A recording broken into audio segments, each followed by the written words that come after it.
Recording.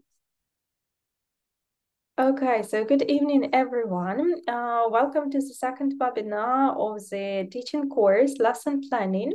My name is Inna Ulitko. I'm the head of methodical department at TalkEn.Cloud platform and Green Country SL Schools Network. So I'm really happy to see you joining here despite all of the cuts we are having this day. Suffering this day, I would say. So welcome to our webinar number 2, Lesson Planning, Aims, Anticipated Problems and Solutions. We're gonna have like 90 minutes of productive work ahead. So please do not hesitate and don't forget to use chat to type the answers.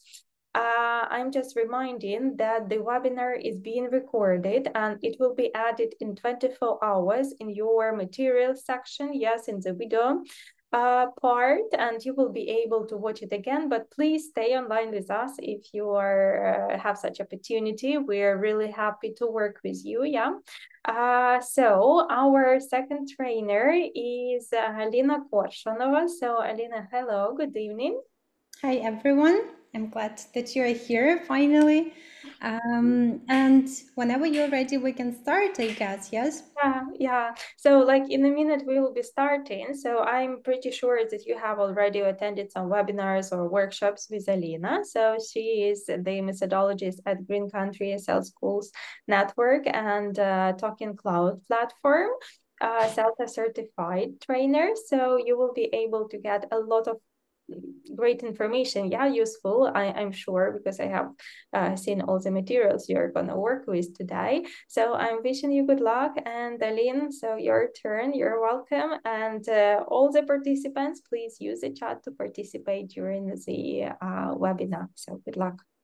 Yeah, thank you so much. Ina, I hope now you can see my screen because I was constantly trying to share it, but then I realized that I could not. Again, I'm really happy that you found the opportunity to join us today. And of course, we will have this meeting in the format of a webinar, so it means that I will be talking all the time, but I would be really glad to see all your responses, questions in the chat box, yeah? If you have some questions that you would like to discuss maybe in this format, you can leave some questions till the end of this meeting. Yeah, we can stay for a few minutes to answer your questions. So if you have some more global questions, you can leave them till the end, and then we will answer them. So last Wednesday, it was Wednesday, Oля discussed with you, told you about some, broader, more global topic. It's how to define the level of your learners, how to test them, yes, how to do this entry testing, how to adapt your materials according to their needs, to their level, to their age.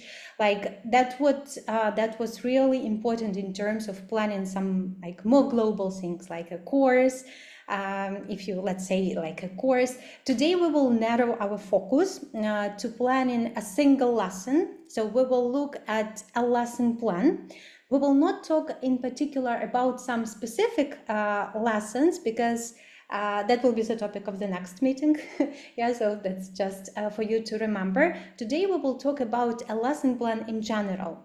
What types of lesson plans we can have, what components, what elements do we need to include there, and what they mean, and so on and so forth. In particular, we will be talking about planning process, so how it happens, what to start with, how to plan a lesson. Then we will look a little bit at different approaches to lesson planning. We all have different approaches to lesson planning, but we will look at some of them. And specifically in detail, we will discuss the formal lesson plan. That's something that is like the most detailed version of a lesson plan that probably you could come across anywhere. So we will look at its components, we will discuss lesson aims, anticipated problems. We will discuss how to formulate that, how to plan that, how to put it onto your lesson plan, and just a little bit, we will talk about procedures in general. Again, procedures, that's what exactly we do in lesson. depends a lot on the type of the lesson that you have, and that will be the topic of the next meeting. So I hope we will have enough time for everything, and we will have a little bit of practice after some stages. So feel free to do all that tasks and give me your answers through the chat. So let's start. And as usual, I'd like to start with a very short warm-up while we're waiting for others to join. So look at my screen and complete this sentence for you. So for me, a lesson plan is like what? Maybe a story or a script with different roles, yeah, like students and the teacher. Maybe it's a PPT with pictures. Actually, that's the idea that one of the teachers I'm working with gave me, that I asked her, how do you prepare for the lesson? What is a lesson plan for you? And she told me, oh, I usually have a PowerPoint presentation on my Google Drive, and that is the lesson. Everything is there. Everything that I need is there, so that's actually my lesson plan. Or maybe it's like a list of reminders with different time limits. Yeah, like at 5:30, I need to do this. At 6, I need to do this with my students. Maybe it's a computer program, or maybe it's just a list of page numbers and links to different online games and online services. What is for you? So what is a lesson plan for you? Oh, give me your answers through the chat. Okay, let me see. A roadmap. 5 and 10. It's a PPT with pictures and page numbers and links. Okay. Irina and Yulia, thank you for your answers. I'll give 1 more minute for others to think. 7 and 2, a story and a maze with finish. Yeah, with start and finish. Okay, thank you. 3 and 5, a script. Oh, Anastasia, you do the same as I did like some years ago. 4 and 9, a written summary, and 9, a series of road signs. Actually, that is the example that was series of road sign. I cannot see your name, but thank you for your answer. So actually, that is the example that I gave you here on the screen, because actually I was trying to answer this question for me, and I thought, yeah, for me now it's a series of road signs. So for example, sometimes in a lesson, while planning a lesson, I realize that I need to turn this way or turn this way. So I need to turn to more controlled practice, or I need to go further to a freer controlled practice. Then I thought that this sign number 2, actually also describes my planning a little bit, because sometimes in my plans or in my lessons, I decide to turn back and repeat something again, if my students need that. And the final sign is stop. Sometimes I realize that there should be a pause, like we need to stop at some moment in our lesson, and we need either to clarify something again, or we can give our students more time to process, to understand something better. So actually the road signs for me, when I have them on my papers, yeah, I usually put my lessons plan in a notebook or just on a sheet of paper. It's usually a kind of this, turn here, go back, or stop for some time.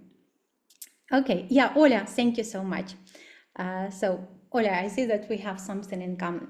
Okay, thank you so much. But whatever a lesson plan is for you, it should never be a very, very rigid roadmap of what must happen in a lesson, because you should leave some space for being flexible in your lesson and being able to respond to your students' emergent needs. So you can plan everything, but it's not possible to predict everything to 100% of what will happen in the lesson and what you will have to do in order to react to your student needs. Of course, we should plan. Planning effectively will just help us to be better able to cope with something that happens in class. But remember, if your students need something at this very moment and you have not planned that, it's time to stop and do what your students need. Yeah, but again, planning effectively is necessary. And what happens when we plan a lesson? So we have sometimes we have something like this, or you open a blank paper on your Google Docs, yeah, whatever you prefer. So what happens first? Let's discuss it. I'm not sure, but I think that there are some teachers, some new teachers who have just started their career in teaching. If there are some new teachers, could you please give any reaction or give a plus? So we have some. Yeah, I see, we have a few.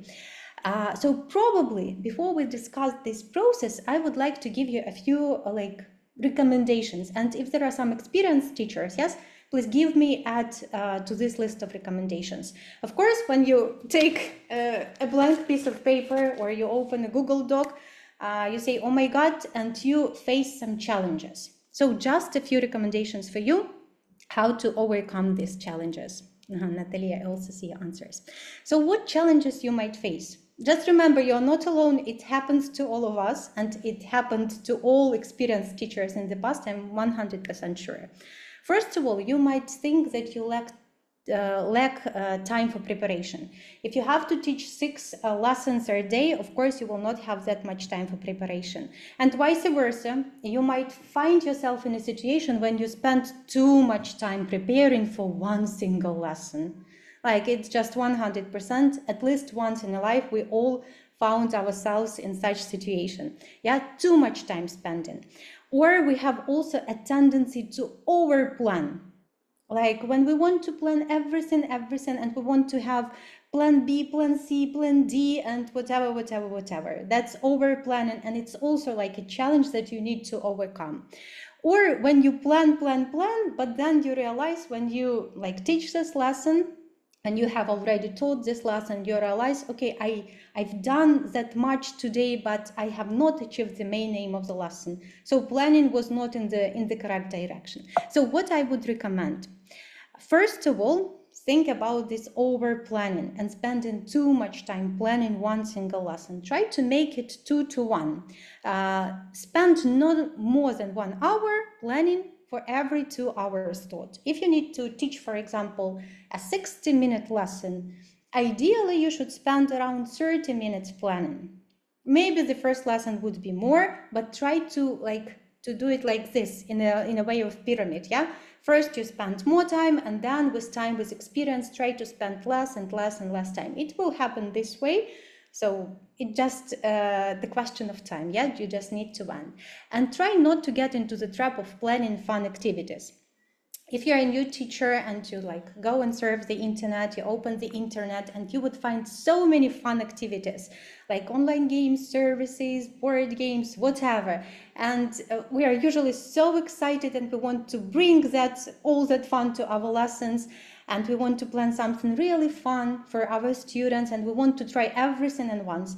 Don't do that. Yes, believe you will have enough time in your career to try everything with your students. Yes, do not overplan, do not get into this trap of planning fun activities. Yes, you should not always entertain your students. Your lessons should be interesting and engaging.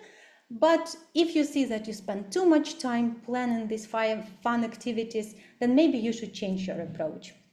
So what to start with? I think that the best way to approach planning a lesson is to approach it like a process writing. So first of all, look at your materials that you have. Ideal is that it's an ideal situation if you have some materials like a course book or maybe the platform that your school gives to you. Look through the materials and try to think how you will do this, how you will do this, how you want to give the feedback here, what lead-in you want to put here, what bridge you would make here. So try to generate all ideas. Maybe looking at the materials, you will realize that there are not enough stirring activities for young learners, or there is not enough speaking. Yeah, so you just collect all the ideas, put some somewhere or keep some in mind, and then when you when you have looked through all the materials that you have, you can try and structure and sequence them in a logical order. By structuring and sequencing, I also mean adding time limits. Think how much time you will spend for this activity, for this activity, for this activity, and put them into the logical order. The same way we do with the writing. Yes, we put our ideas into paragraphs. The same happens with the lesson plan. We always start with a lead-in, then we teach something, so we teach something, I don't know, it might be a grammar, vocabulary, or we give our students a reading task, and then we ask our students to do something like a conclusion, yeah? So do the same with the lesson plan, sequence and structure everything in a logical manner.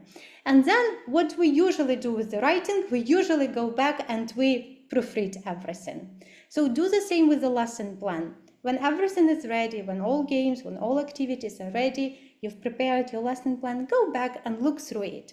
The best decision here is to go with this lesson plan to a lesson, teach it, and then after the lesson, look through the materials again, look through the lesson plan again, and maybe adjust or adapt it for the future. It very often happens that we teachers teach some lessons a few times in our lives, yeah?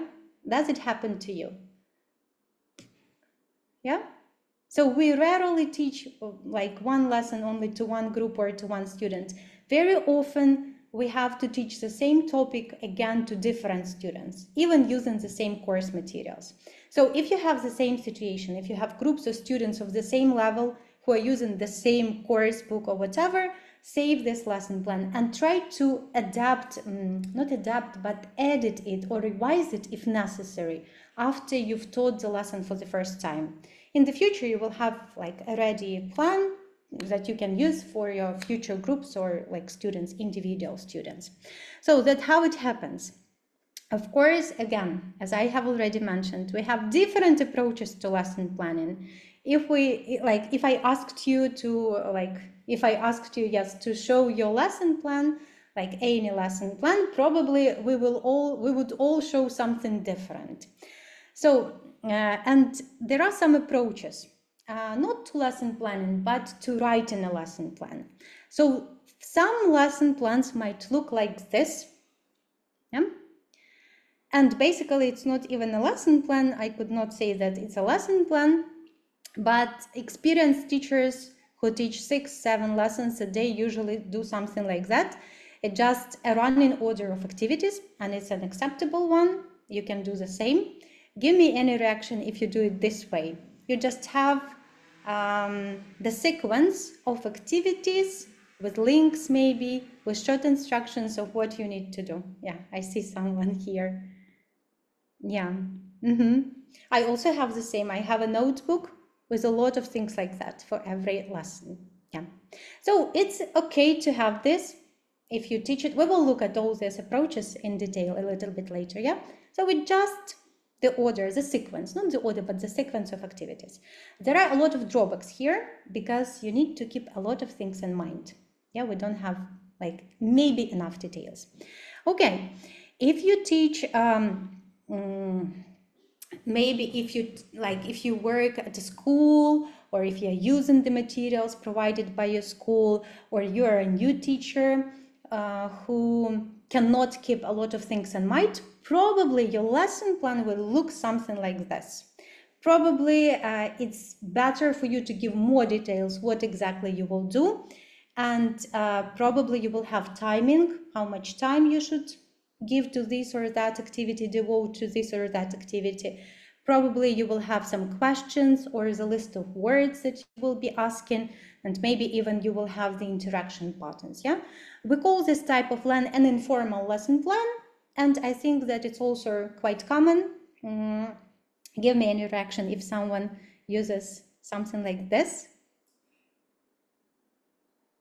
You don't stick to some, very formal requirements, but like you yourself can understand this lesson plan. Just for you, it's the best version. No one. Oh yeah, we have someone. Yeah. So it's usually a table, yeah, with the timing, with interaction, how students will work either in pairs or in groups, and some detailed descriptions. But there is one more type of lesson plan.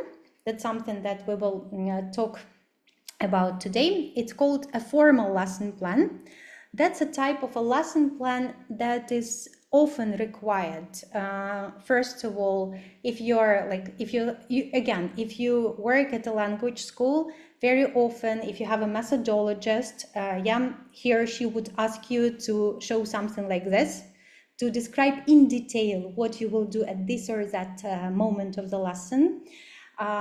Probably if you want to give a lesson plan to another teacher, you would probably give something like this, like more formal, more detailed, yeah, description of what you want from them. And if you're thinking about taking some international teaching courses, I don't know, like CELTA or something like courses by International House, probably if you do a kind of that professional teaching courses, you would also come across these types of lesson plans. These lesson plans, they are divided into two parts. We usually have the background information page, and we have a separate page with the outline of procedures, with a lot of details. Yeah. Of course, there are advantages. Okay, I didn't ask. I'm sorry, I didn't ask. Who is there? Anyone who is writing such types of plans? It's very difficult to write such lesson plans for every lesson on a regular basis, because it will take you a lot of time. Right, yeah, I see. Thank you, Victoria. Yeah, so probably you will not do that on a daily basis, but let's talk about advantages of it. Yeah, so of course, running order of activities, a lot of advantages. It's very quick to produce. Probably you just need to open your notebook, and very quickly, by looking at the materials, probably very quickly you will write what you will do after next, add some links, and that's all. An informal lesson plan, it's just the perfect option, but I didn't mention here, a running order of activities, probably that's for experienced teachers who can control and keep a lot of things in mind. If you have something like this, you will have to keep an lesson looks like this. Yes, thank you, Ola. Okay, so if you using something like running order of activities, you will have to keep the timing in mind, interaction patterns, you will have to keep the CCQs in mind, and some other stuff, which might be very difficult, quite difficult for new teachers, yeah? So it's not the best option for new teachers. If you do something like this, that is the best option out of all, because it has enough information, let me say so, and it doesn't take too much time. So it's just an ideal option for anyone, for an experienced teacher, for a new teacher, for everyone. So then you would ask me, why would we need this one, a formal lesson plan? First of all, the formal lesson plan, because of due to its due to the number of details of sections you put here, it helps you to develop your lesson planning skills. Yeah, of course, you will never do it on the daily basis for every lesson that you teach, but if you want to develop as a teacher, you want to develop your lesson planning skills and, for example, plan lessons for other teachers, yeah? Or again, if you are thinking about taking some international teaching courses, a formal lesson plan, that's something that can really help you to develop. And we will discuss this formal lesson plan and how the information there can help us plan more effectively. So I think that we could move next, not waste too much time here. So we have approaches, we have formal lesson plan. Let's look what it is. Yeah. So as I have already mentioned, it has two parts. It has background information and it has the outline of procedures. Background information that helps us plan the outline of procedures of what will happen in the lesson. So let's look what we usually, I've tried to include everything that is possible, that can be effective and helpful. Let's look what we include here, and how it can help us. Why do we need it? Maybe we don't need it and it's just, a kind of formality. No, we actually need it and we can take advantage of it. So let's look. I will show you an example. At the end of this slide, I will give you the full lesson plan as an example that you can use as a template in the future. So what we have here, usually we have something very common, like teacher, date, lesson number, length, level, lesson type, and whatever you want to put here, just to put it like a title. Then we have lesson focus. That's what is our that's what we want to teach our students. For example, if you want to teach grammar, that would be grammar. If you have a listening lesson, that would be listening. So it will be the main focus. Let me say it will be the main aim of the lesson, yeah? So it more or less correlates. Then if you teach systems, that is vocabulary, grammar, functional language, maybe phonetics or whatever, you would probably include some like these items, either vocabulary, a list of lexes that you teach, a list of grammar structures, a list of functional exponents, these useful expressions, or if you teach phonetics, probably you will include the sounds or whatever you want to teach, yeah? So you will put there, yeah, you will see it before planning the rest of the lesson. Then, of course, you will include the aims of the lesson, why you are doing this lesson. Yeah, I guess that is the most helpful information that we don't include into informal lesson plan or in the running order of activities. That is the aim. Why am I teaching this lesson? I'm teaching this lesson in order to do what? In order to help my students to do something. Yeah, we will discuss it. Yeah.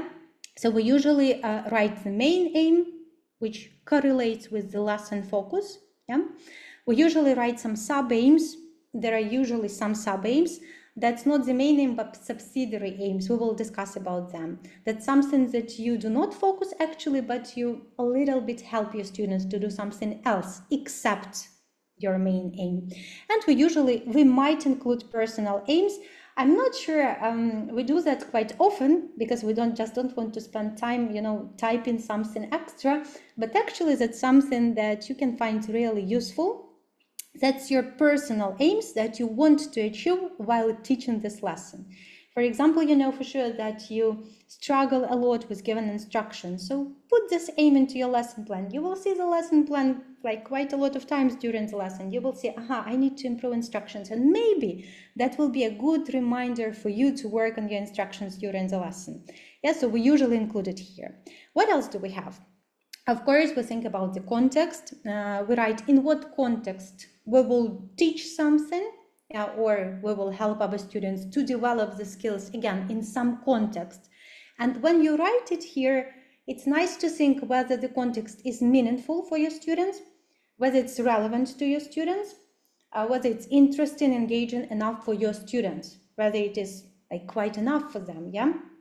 And make sure that when you write this, that again, your lesson plan should have some context, yeah? The language should be taught in the context. We will discuss it a little bit later. What else might help you, yeah, here? Assumptions.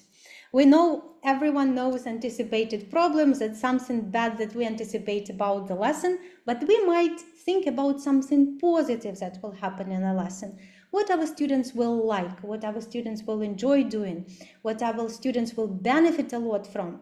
So that's something positive that you assume about the lesson. For example, you want to teach, what can we teach? For example, conditionals, yeah? You want to teach conditionals, and in order to teach conditionals, you know that students should be already aware of some verb tenses, like present tenses, like future forms. So you might assume, my students know already present simple well, so it will be easier for them. It will be like they will cope with understanding zero conditional or something like that. So you assume something positive. Or my students enjoy speaking in general, so they probably will enjoy this activity for the production part. Then if you a timetable fit, yeah, something that's actually also very important. Maybe it's not a secret, but I will tell you how it happens in real life. So mostly, yes, the majority of us, we have course book or materials, and we usually plan our lessons, or we use even teacher's book into some course books. That's something that is very often happens. But it happens sometimes that we want to add something, to insert something there into our course from different materials. Or it might also happen that you don't have, permanent course book that you start and you move till the end. And you plan your lessons according to different materials. So whenever you do that, make sure that the lesson you plan fits into something that you did before with your students and that you will do next with your students. So it's all about how well the lesson that you are planning fits into the learning journey of your students. Yeah, so out of sudden you could not teach them, I don't know, second conditional if you just wanted them. Yeah, so make sure that it fits. It will be more logical for them if they started, I don't know, with present simple, and next lesson you would not teach them past simple, but you will probably give them negative forms of present simple and so on. Of course, my examples may be not very specific, but I hope you understood what I mean. Yeah, so it how well your lesson fits into their overall curriculum, overall course for your students. And of course, a very nice idea is to put the list of materials that you are going to use, because, you know, when we have 1 minute before the start of the lesson, it's very nice if you can open your lesson plan. You have the list of everything here. Actually, for our webinar, I also have a list of materials that I need to use with you, and it was much easier for me just to open and find them. Like, it took me 1 minute. If you don't have this list of materials, probably you may forget something, and then again it will give you extra stress, and we don't want to stress out during the lesson. So to put them all here together will prepare you better for your lesson. And class profile. I guess Ola told you about class profile last lesson, but why would we need it here on a lesson plan? So sometimes it happens that we want a different teacher to teach our students, yeah? And it's quite difficult. You know, when you come to a lesson to teach a different group, you know nothing about them. So it's very nice and easy to read a short profile, yeah, about your students to understand better how you can react, how you can teach them for just one lesson. So if you want to give this lesson plan to a different teacher, just write a very short class profile. Yeah, and if you are starting a course, or it's your second or third lesson, and you want, you know, to be responsive to your students' needs, to their preferences, and it's also a nice idea to keep something like that, yes, to keep a record of something like that. And then when you plan a lesson, you look here, I have 10 students, 2 of them do not enjoy speaking, but 8 of them enjoy speaking. So maybe for these 2 students, I can do it this way, or vice versa, yeah? So make sure that if it's necessary, you will not do it every day, believe me, and it's not necessary to do it for every lesson, but if it's needed, please do it. It's not that difficult. And something that you also might plan here, except for the procedures, it's board plan. I guess in our previous course, ESL Fundamentals, we discussed that, but it just how you see your board. Remember that actually we underestimate how useful the board in the classroom might be. Yeah, but the board, it's something that helps our students to perceive, to comprehend, to, I don't know, process information in their head. So the board, it's like everything for them. And if you know that you are quite messy and you might forget to put something important onto the board, it's a good idea to plan it beforehand. Just think, I have 3 different stages in my lesson. I have vocabulary, I have listening, and I have speaking activity. For the listening, I want to pre-teach 3 words, and I want them to see these 3 words till the end of the lesson throughout the whole listening stage. So I put these words here on this part of the board. After speaking, probably I need to give them some feedback on the language. So there will be here, yeah, and maybe I will take a picture of this part of the board to remind them about these mistakes next time, so that we, you know, recycle the language. So just keep that in mind. And if you're working online, I do recommend do the same and take a screenshot of your board. Yeah, and then for the next time you can also plan. So planning everything is just, it makes your life easier. Okay, except for timing. Let's move next. This is the next part of the formal lesson plan. We call it the outline of procedures. That's what exactly we do at every stage of the lesson. Yeah, and I would like you to work a little bit individually. Yeah, and think how you would label these parts. You see, there are some gaps. There are 12 of them. So I will share the QR code, and Inna will send you the link to this task in the chat. So please open it. Yeah, you see it. If you open it, you will find something like this.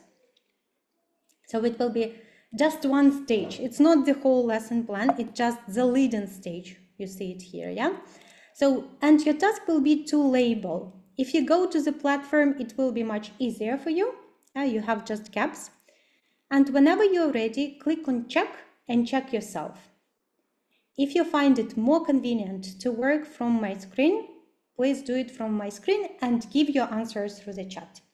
So I will just keep silence for a few minutes and I'll give you time to work on your own.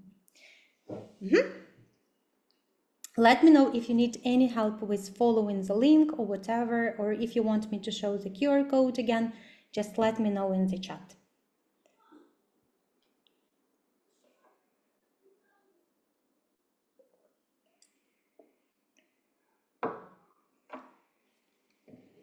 Okay, I think I'll give you maybe up to 5 minutes or even more.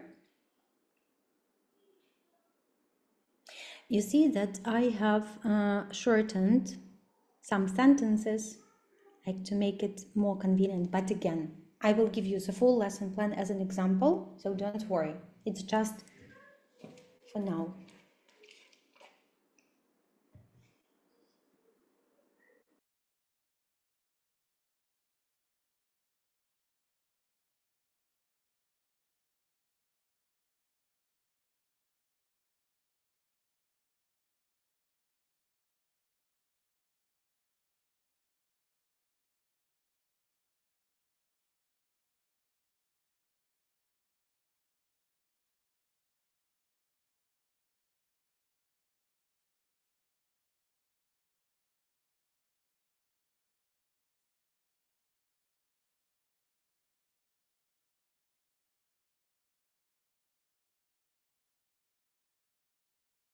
I'm sorry, I was muted. So I see that one person has just joined us.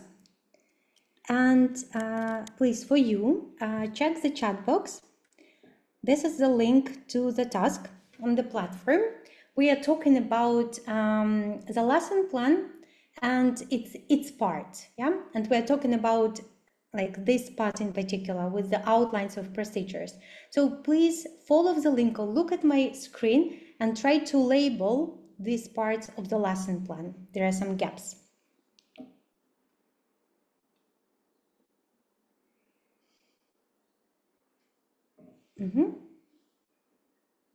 Let's have 3 minutes more.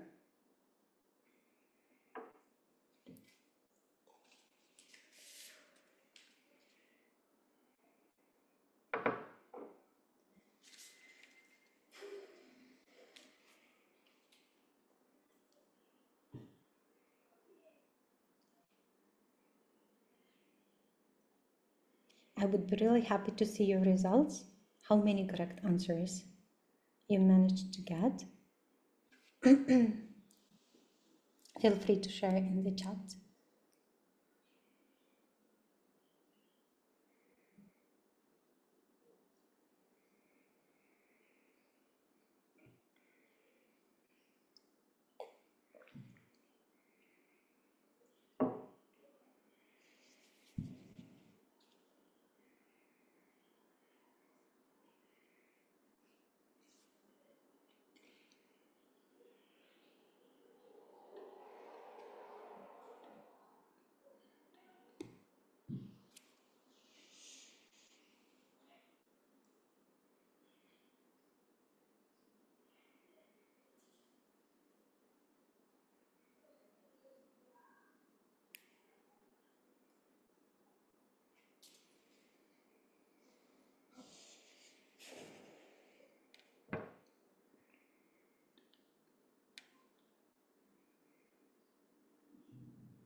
Victoria, you can do it again.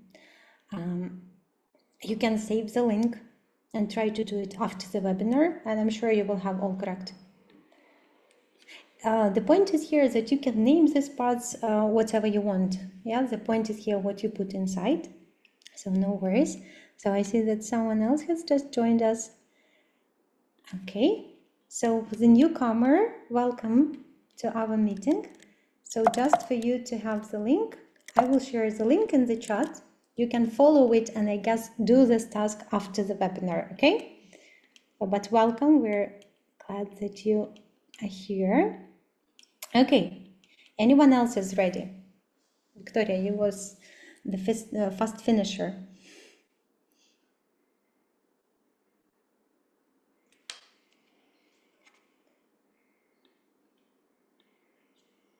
Okay, let's wait maybe 1 more minute and then I'll show you the kiss.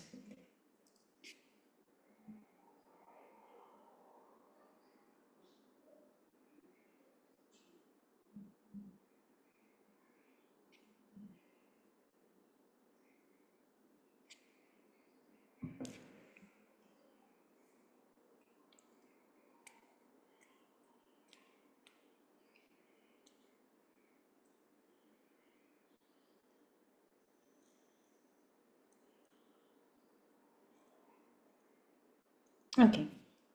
Okay, number 3, 5, and 10. I see. Olena, thank you. Olena has a question about number 3, and Victoria had a question about number 5 and 10. Okay. So let me show you the keys, and you'll be able to check yourself if you're doing that from my screen. So, I'm sorry, 1 second. So these are the keys. So number 5 would be procedures. That's actually what exactly we will do in a lesson. Yeah, number 10, that would be anticipated problems and solution, just a title. Yeah, and then we have separately problem 1, solution 1. And number 3, that would be timing. Yeah, that's or time limits or whatever you would like to call it. It's all about giving timing. Yeah, we always include it into a lesson plan again because it's very, very difficult to keep that in mind and to manage your class if you don't plan it in advance. Yeah, so you will never know whether you will have enough time to finish all the tasks or not. So what do we have here? We have stages and stage aims. So we have here, for example, leading, and we have leading in order to set the context for the lesson to activate students' schemata. So activate their background knowledge about the topic. So in other words, to prepare them for the lesson. Yeah, we usually do that. Then we have timing, we have already discussed it. TSS, SS, OC means interaction patterns. That's when we plan how we interact with our students, whether they work in pairs, in groups, or whether it is a work together when you when you are in charge, yeah, and you ask students, nominate your students. Number 5, we mentioned that's procedures. Number 6, these are materials or aids or whatever you want to call them. It's up to you. Number 7, that's the task setting. That's how you want to set the task, to give instructions to your students. We will discuss that a little bit later as well. Here we might include demonstration and ICQs, yes, that we want to ask in order to check whether our students have understood the task. Number 8, that's task completion. That's what we are doing and the students are doing while they are completing the task. Yeah, probably it's not always necessary. If you are doing something open class, it's not necessary at all. And then 9, that's feedback. And actually, it's also necessary to plan it because there might be different ways of how you want to get feedback from your students or how you want to give them the answers to the activity or whatever. And 10, 11, 12, that's all about problems and solution. And we will discuss it a little bit later. So, of course, let me repeat it again. That's something formal lesson plan. It's not something that you will do for every lesson, but we can take so many important things to our daily lessons. And I guess something that we surely can take, it's about lesson aims. So I suggest we now move on to the lesson plans, but I will give you again another minute. You can scan the QR code, as I promised. You can scan the QR code to see the full lesson plan that you can use as a template for your lesson plans. And Inna will share the link to the Google Doc now in the chat. So please, if you want to save it, just 1 minute and we will move to the lesson aims. Yeah, here you have it in the chat. So if you want to save it, please do it. So something that we surely should take from the formal lesson plan, it's lesson aims. It's a good idea to formulate the lesson aims when you are planning the lesson. Again, it will help you to plan the activities, to make sure that they will help you to achieve the lesson aim. These lesson aims will help you to better analyze your lessons, because you will open your lesson plan and you will see whether you have achieved the lesson aim or no. I hope that won't happen quite often. So, what are lesson aims? Before we define what lesson aims are, look at this picture. I really wanted to show you this picture and just think what's wrong with it. And share in the chat whether you've ever found yourself in such a situation. I've been in such situations so many times, again, because I'm very excited, you know, and I want my students to have fun in my lesson. That's why, yeah, to be honest, I did something like that quite often. What about you? I see one reaction. So I'm not alone here. What about others? No, okay, at least 3 of us. 4, so almost everyone, I see. So that's the picture that help us why the lesson aim is so important. So we do something in a lesson in order to achieve the lesson aim. And once you see, oh my God, such a fun video, I want my students to watch it and do some task. But if it does not align with the main aim of the lesson, do you really need to do that? If you have enough time, of course, no questions. But if you don't have enough time for that fun video, maybe you can give it to your students as a homework or just an extra activity to have fun. Yeah. So make sure that whatever you do in a lesson aligns with your main aim of the lesson. And that's for what we need to write it, for what we need to formulate that maybe awkward statement. Yeah, you say, oh my God, it's straightforward, it's clear, why do I need to write it? No, because even experienced teachers sometimes may forget about that and do some fun activity and then not achieve the main aim of the lesson. So actually the main aim of the lesson in a lesson plan, that's what you want your students to be able to do by the end of the lessons or to know by the end of the lesson. So it's all about systems that we teach, the language, grammar, vocabulary, functional language, or it's all about skills, speaking, listening, reading and writing. Yeah, so that's what we want our students to know or what we want our students to be able to do. It's like very shortly, yeah. Of course, it might be a little bit different, but anyway. And whenever you write the lesson plan, any stage of your lesson plan, ask yourself a question: why am I doing this? Does it align with the main aim of my lesson? Yes, for this for this purpose, we usually write stage aims for every stage that we do in a lesson. Why am I doing this written task? Because in this written task, students will see examples of grammar that I'm going to teach them. Yeah.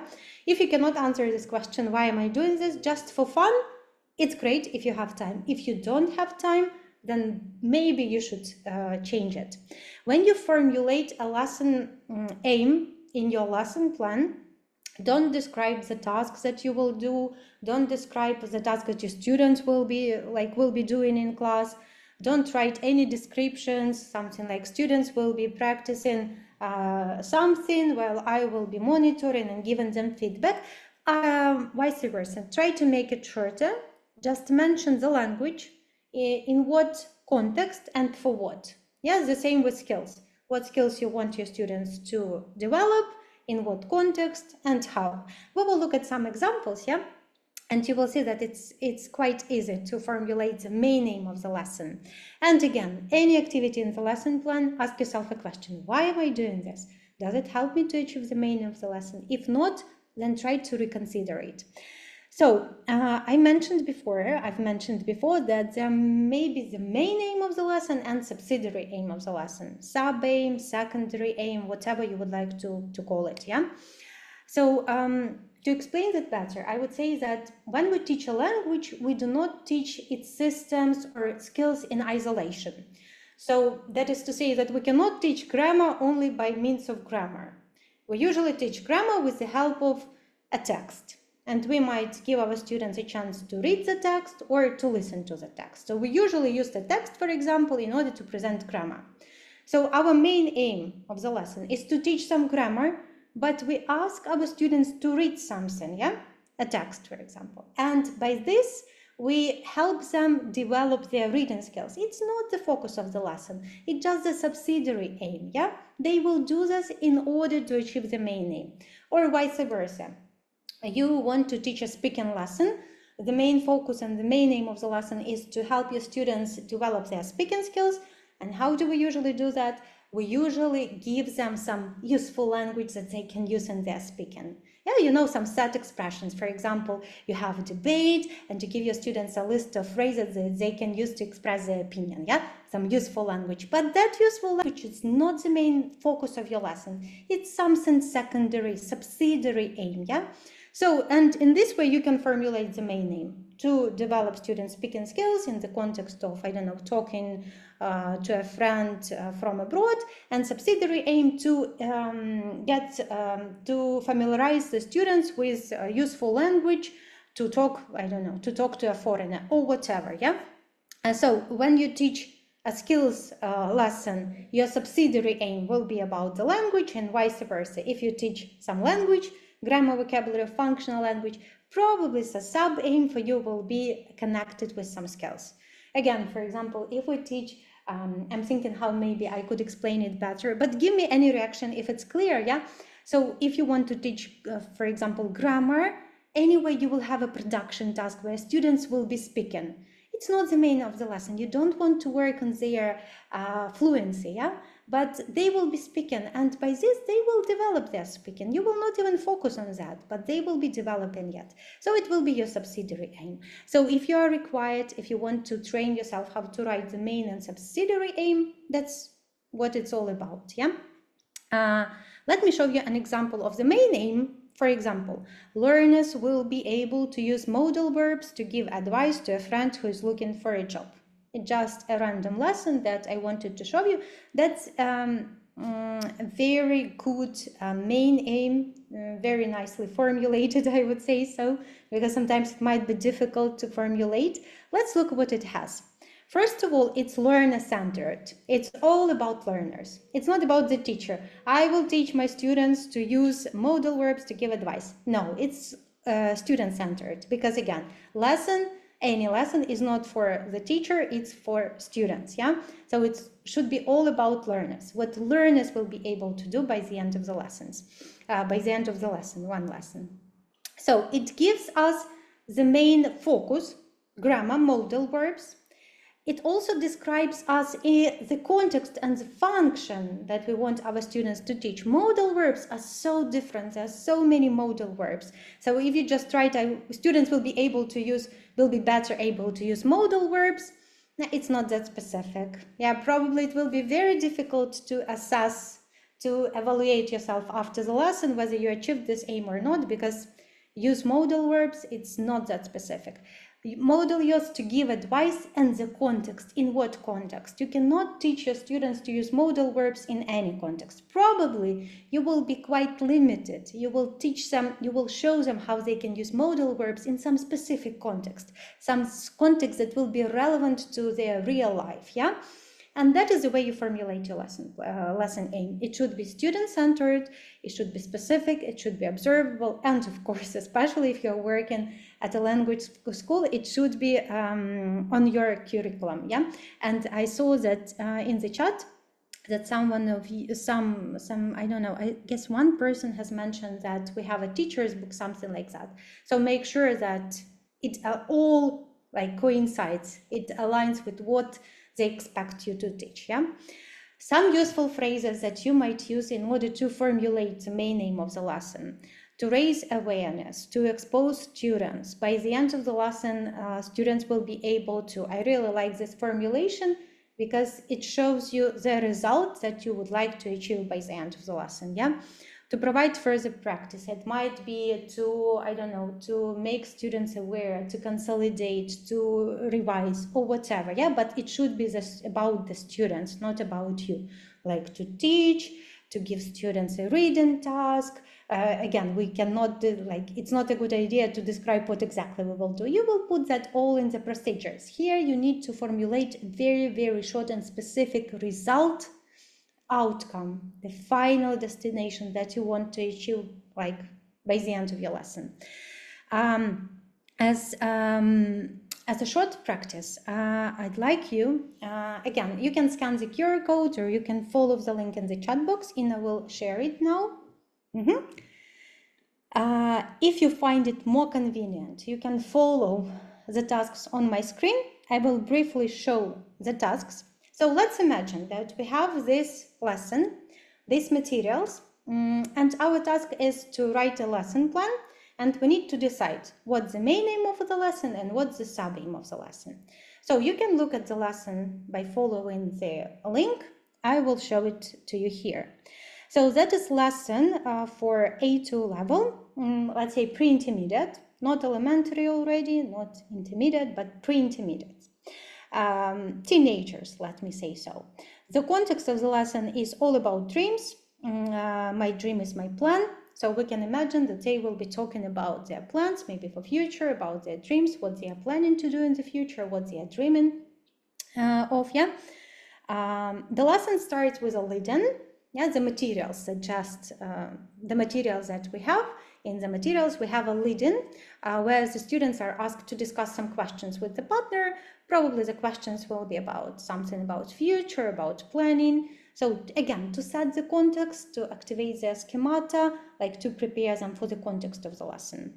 The next task would be the presentation of the grammar. Ta-da!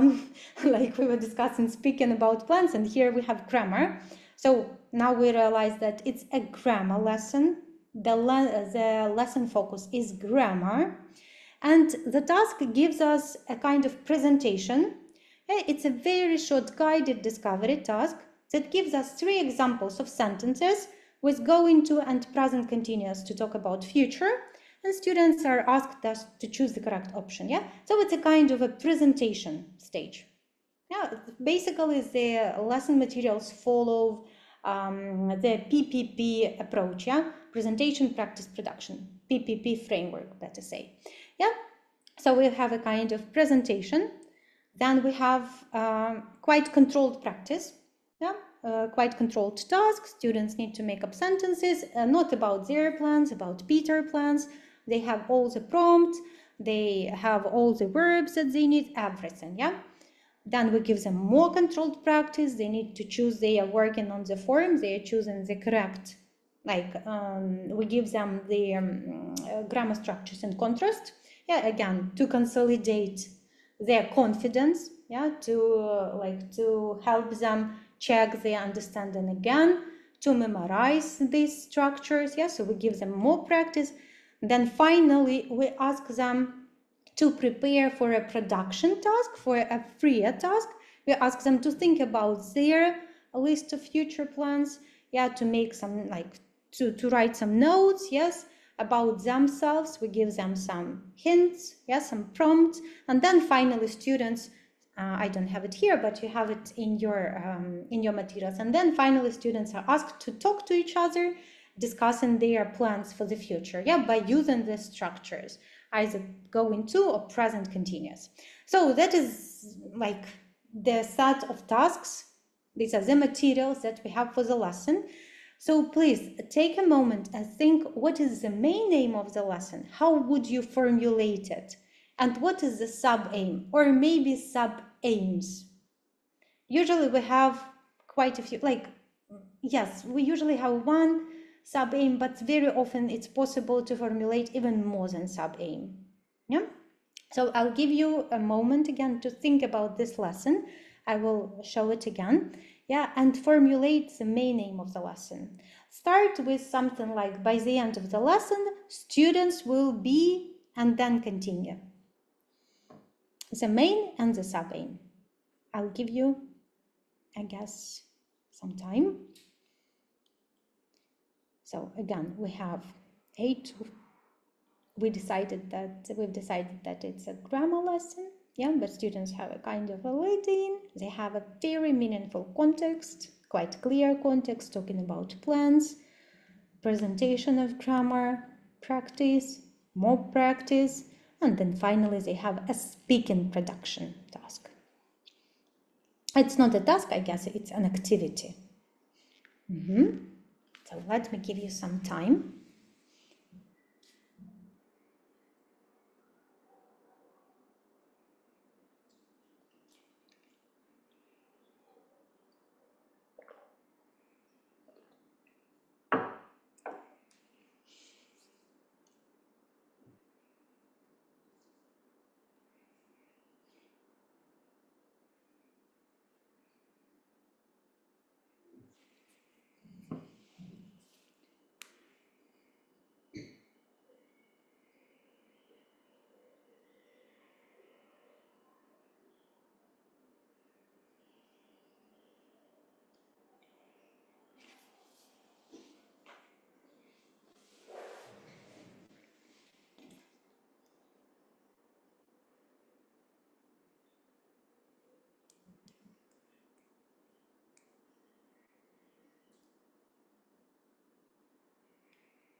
Okay.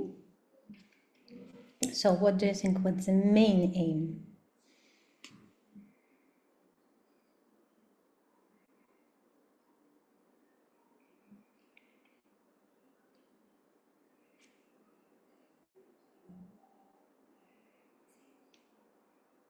If you're not sure about the aim, but you know for sure what would be the sub-aim in this lesson, you can also text in the chat only the sub-aim.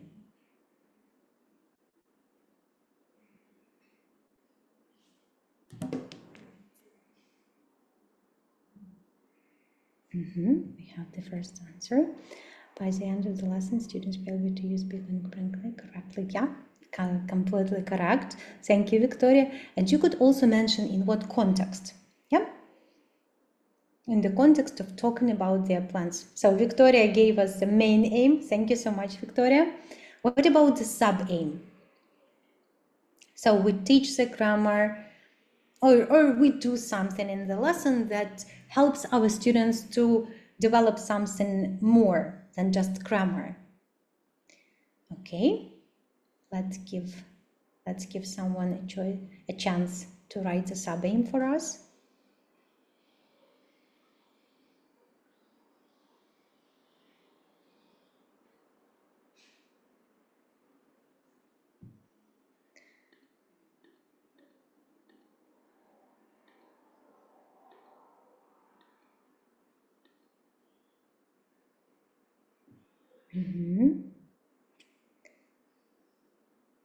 Okay, so what skill or maybe another system might be the sub-aim of the lesson?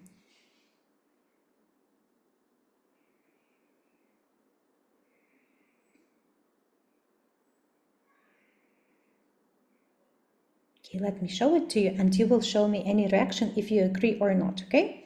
If you have the same or not. So the main aim to use the target language be going to and present continuous to talk about future plans. Victoria, you see, completely correct. And the sub-aim might be to practice speaking skills in the context of talking about plans. Yeah. So do you have the same?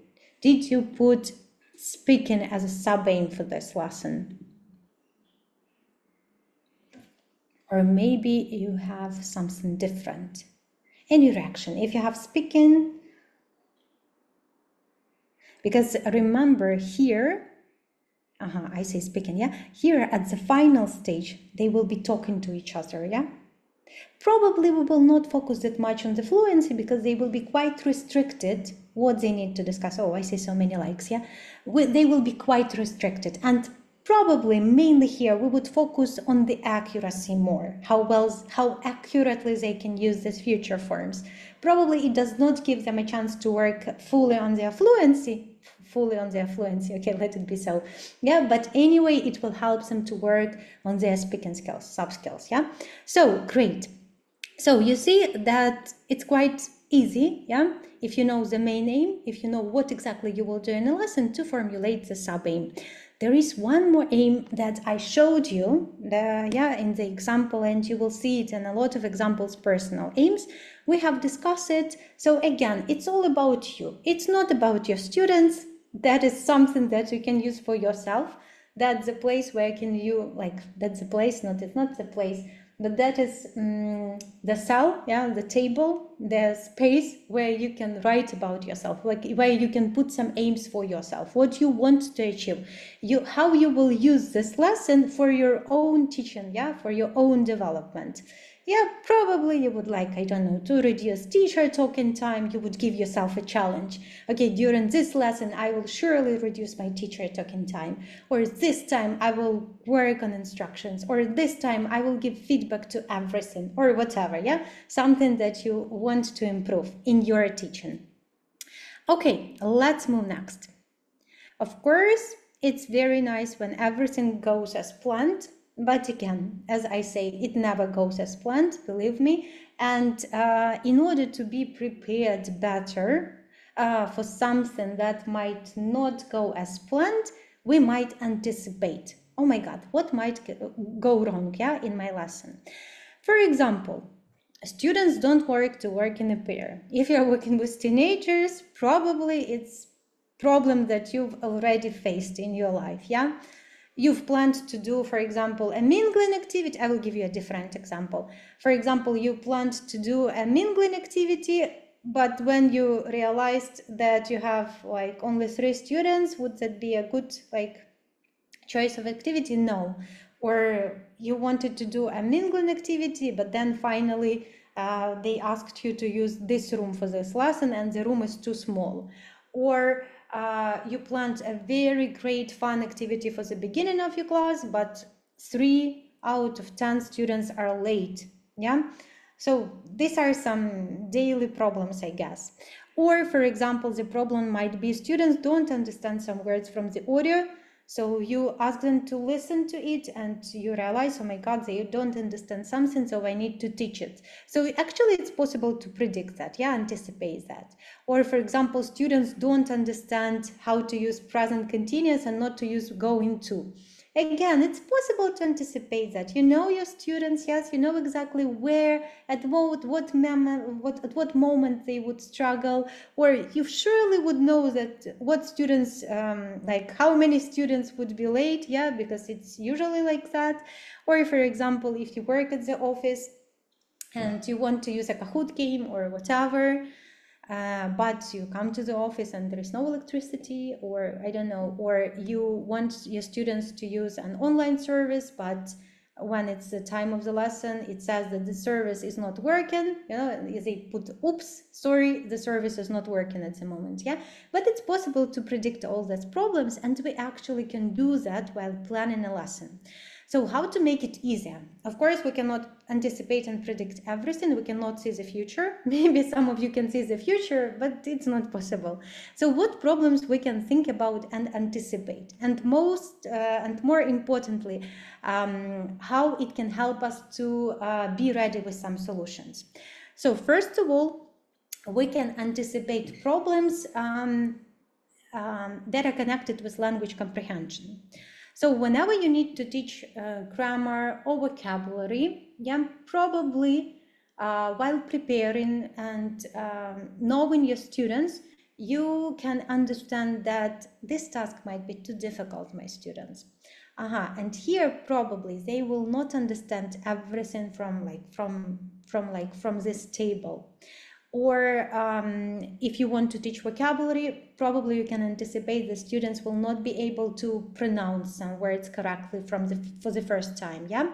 So when you teach a system, grammar, vocabulary, functional language, and you know your students, it's very easy to anticipate what exactly will be difficult for them, what they won't understand, or what they will make a lot of mistakes with. And if you can anticipate that, you can come up with solutions. For example, I can anticipate that my students will not see the difference between going to and present continuous from that table that we have in the lesson materials. So probably I need to give them some more personalized examples on the board, or maybe they will be making a lot of mistakes during this activity. I can put the table with rules on the board, or I can share the screenshot with the rules to the chat in order to help them. So it's quite possible to anticipate these problems. Or one more good example, you open the text and you see the text is quite difficult. Students will not be familiar with this or that term. It will block them. It will not allow them to do the task faster. Yeah. So you can pre-teach those words. Yeah. So everything that concerns language comprehension is quite easy to anticipate, and I guess we do that. But just think when you are preparing, when you are writing a lesson plan. Don't rely that much on your students, don't rely that much on yourself. Try to think, and what if they don't understand it? What if they make a lot of mistakes? What will I do? Maybe I should be ready with another controlled task. Maybe I should be ready with a Quizlet set to maybe to help them memorize the words better. So think, what if they don't? What if they don't understand? What if they make a lot of mistakes? What if they make a lot of mistakes? Is it a good decision to give them that free activity if they cannot use the language confidently? No, I should better be ready with another controlled task. Yeah. So these types of problems are quite easy to anticipate. Our task as a teachers is to include them into lesson plan and to put some ready solutions so that we do not get stuck somewhere in the lesson, that we do not pause during the lesson, and we do something that can solve this problem. Then we can anticipate problems connected to classroom management. I know students are late, classroom space, any students issues, the number of students that you have in your group. So if you want to do, for example, a peer activity, and you have only 4 students in your group, what will I do if there are only 3 of them? Okay, then I should not work with in a pair with a student. Probably I will put them into group, but then the activity, but we have questions only for student A and for student B. Then maybe 2 students will be students A and only 1 student will be student B. You see, it's quite easy to be prepared with that solution beforehand than to think about that solution during the lesson. And of course, there might be some problems with equipment and materials, especially nowadays. So make sure that you can anticipate everything that might happen. Yeah, it doesn't take you much time. Just think, what if, I don't know, Kahoot doesn't work and I have 15 minutes for Kahoot? What if the printer at the office doesn't work and I will not have the printouts? What should I do? Maybe I will have to project the activity using the projector, yeah, show the activity using the projector or whatever, yeah, or I can substitute this or that. So it's always a good idea to anticipate, not to rely on the lesson plan and to think that everything will go as planned. It will never go as planned. It's better to consider possible solutions so that you are fully prepared for anything that can happen in class. Yeah. So let's move next. And we have the final slide, but actually, again, let me repeat. I see some new people have just joined us. Procedures. That's actually what we usually have in our formal lesson plan. These are procedures. But I cannot talk about procedures in detail because procedures depend on type of the lesson that you teach.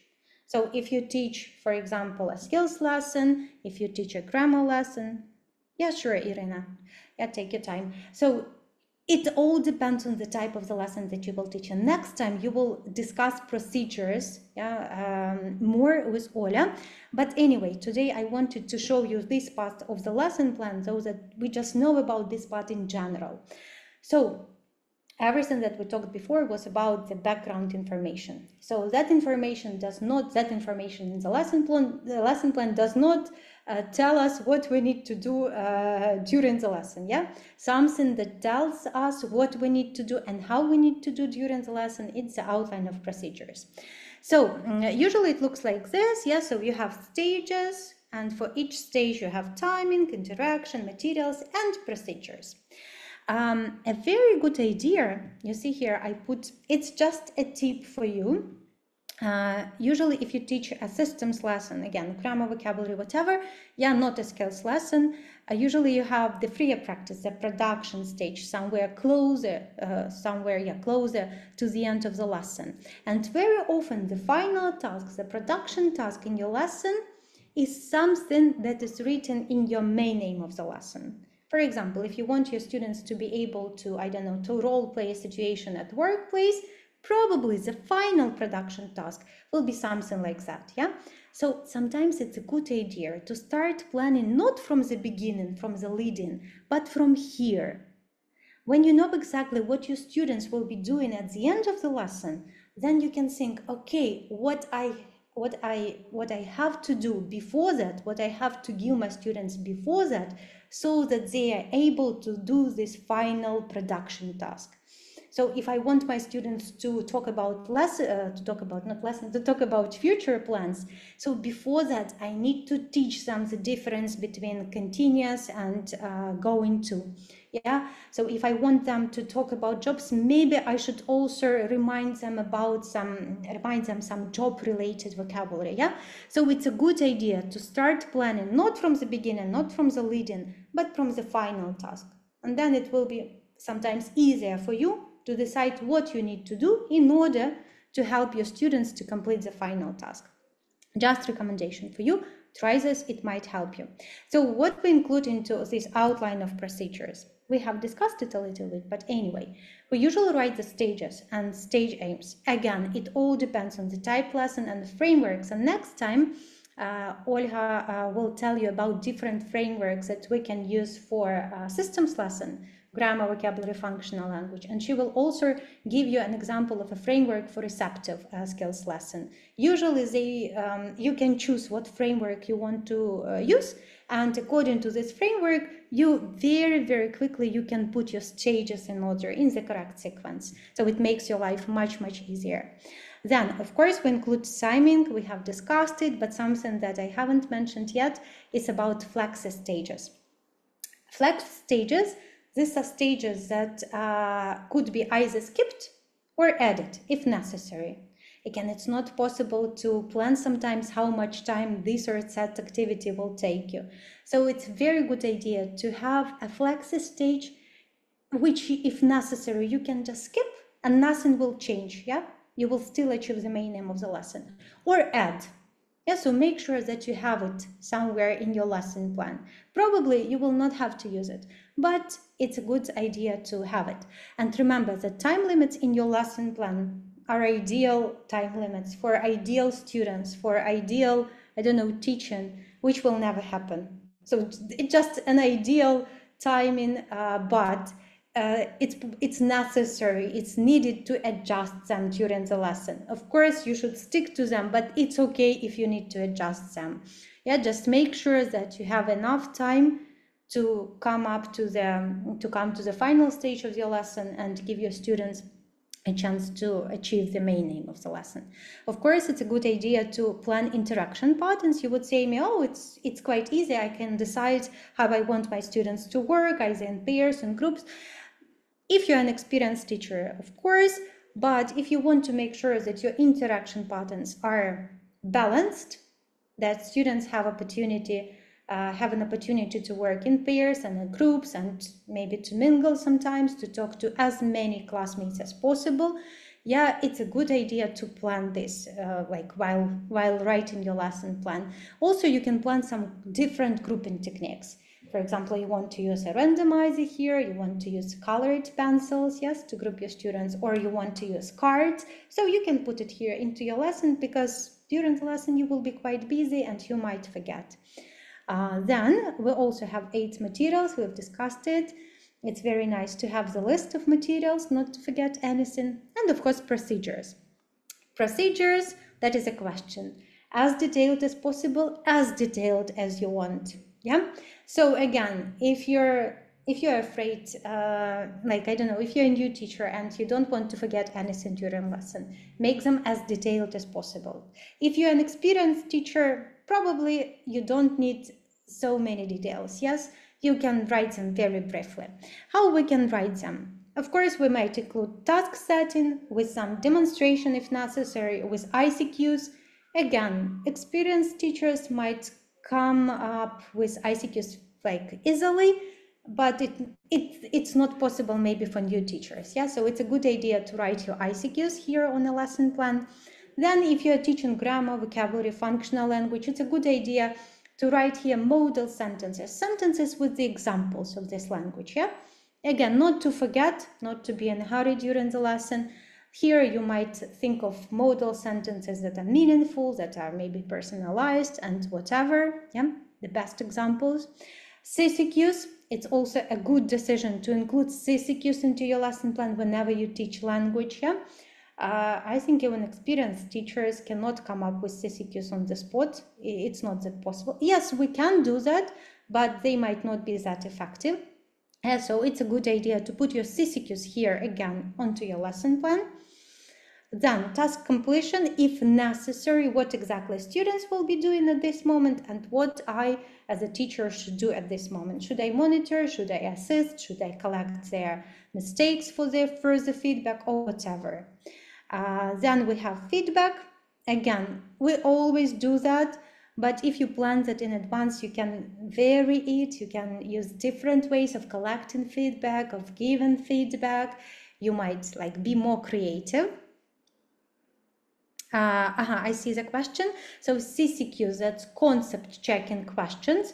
These are the questions that we use to check whether students understand the concept, the language, for example, grammar. So we tell them that this is present simple, we use it for regular actions. And then we ask our students a question that helps us check whether our students have understood or not. Yeah? And ICQ, that is instruction checking questions. That is a question that we ask to check whether students have understood our instructions. So sometimes instructions might be quite complex. Yeah, so we might double check if they have really understood us. So concept checking question and instruction checking question. And of course, here in the procedures, it's a good idea to put anticipated problems and solution. So if you see the problem, you already have a solution, so you can do that on the spot in your lesson. Great. So, but again, it's up to you. Make it as detailed as necessary. Of course, if you're just learning how to plan a lesson, or if you want to give this lesson to a different teacher, or again, if you are like taking an international, I don't know, teaching course or exam, of course you should make this part as detailed as possible, yeah, with everything. But if you're an experienced teacher and it's just for you, it's up to you. If you don't need so many details, don't put them. Okay, but again, procedures will be discussed, stages, let me say stages, better stages, will be discussed next time. And I want us now to sum up everything. Yeah, you can scan the code. Yeah, I guess Inna will send it to the chat. But let me sum up. First of all, teach the students, not the plan. If you see that your students need something different, forget about the lesson plan. If your students need something different at this moment, and if you have not anticipated that, anyway, it's your time to be flexible. We need to respond to our students' need. Then, when planning a lesson, always ask yourself, why am I doing this? Does it help me to achieve the meaning of the lesson? Or it's just for fun? I have time for fun? No? Okay, then great, I can leave this activity for fun. Consider how clear you can make your lesson plan for someone else, yeah, to use. If it's clear for someone else, then probably it's a very good lesson plan. Think of lesson planning as a framework to guide you. with spaces again for some flexibility. That's something that I mentioned already. Keep learners at the center of your planning. Think about the learners. Yeah, what the learners will be doing at this moment, what learners will achieve by the end of the lesson, how you can help them. Yeah, you just help, you just guide them. It's all about them. The lesson is all about them. And use your lesson plan as a tool for teacher development. Again, formal lesson plan is not something that we will do every day. It's just not possible, yeah? But if you want to develop your lesson planning skills, it's a good option. And maybe one more recommendation that I haven't put here, it's for new teachers. Learn how to teach more with less. Do not over-plan. Over-planning is not a good thing, yeah? Try to make it simple. You can teach more with less. You can use the same materials and use them a few times, yeah? Try to think how you can implement this approach into your planning and teaching. So, and now let's sum up. Follow the link to the Padlet. I would really love to receive some feedback from you. Yeah. So the first question that I put here was how do you feel about lesson planning now? We've already done 2 sessions. We still have 2 sessions more. Yeah, next week and in a week. Yeah, so how confident do you feel from 1 to 5? Just for me and for Olga to know. And what do you need to learn or do to feel more confident about lesson planning? Oh, I'm really glad to see that we have at least 4, but no one can say it's easy peasy. Okay, maybe we have at least 1 person, no? But I'm glad that we do not have 1 here. You can give your answers to the chat if you cannot join. So the link is now in the chat, so you can follow it. So we have 3, but again, remember, we have 2 more sessions and you will get more samples of lesson plans. So what do you need to learn or do to feel more confident about lesson planning?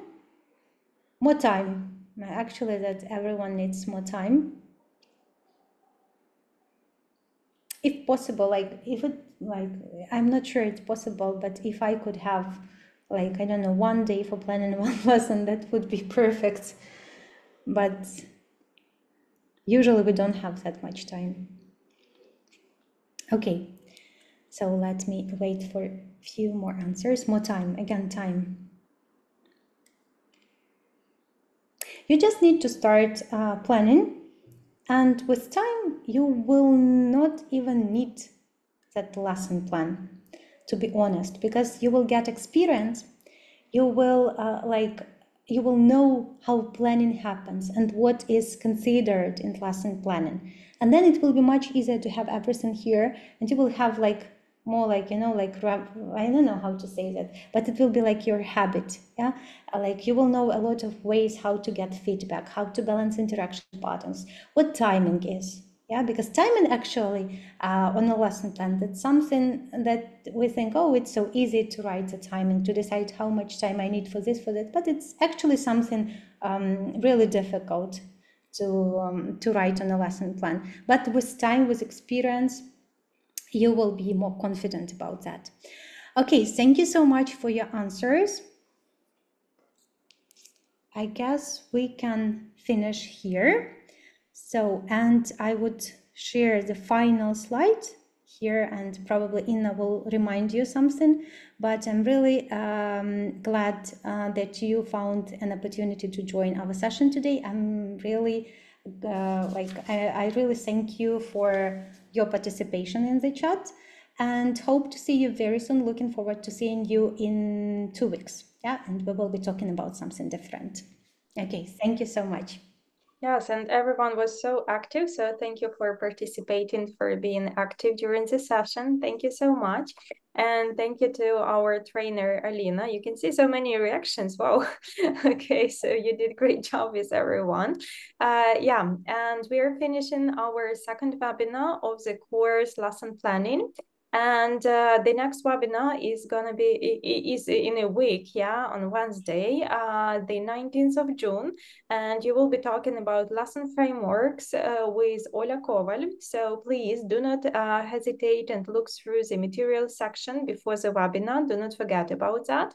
It's very important, and the recording of this webinar will be added in your material section in 24 hours. So if you skipped something, you will be able to watch it again. If you want to scan the QR codes, you will be able to see the lesson plan framework and whatever to download it, yeah, if you haven't managed yet. So thank you, everyone, and yes, in a week, the same place, the same days, the same time, different link, yeah? So we will send it. Yeah, I can see many messages in the chat to Alina. So thank you. Thank you everyone for participating. And Alina, thank you for holding such a great session, very productive one. And see you in 2 weeks, and see you in a week with our participants. So, thank you so much.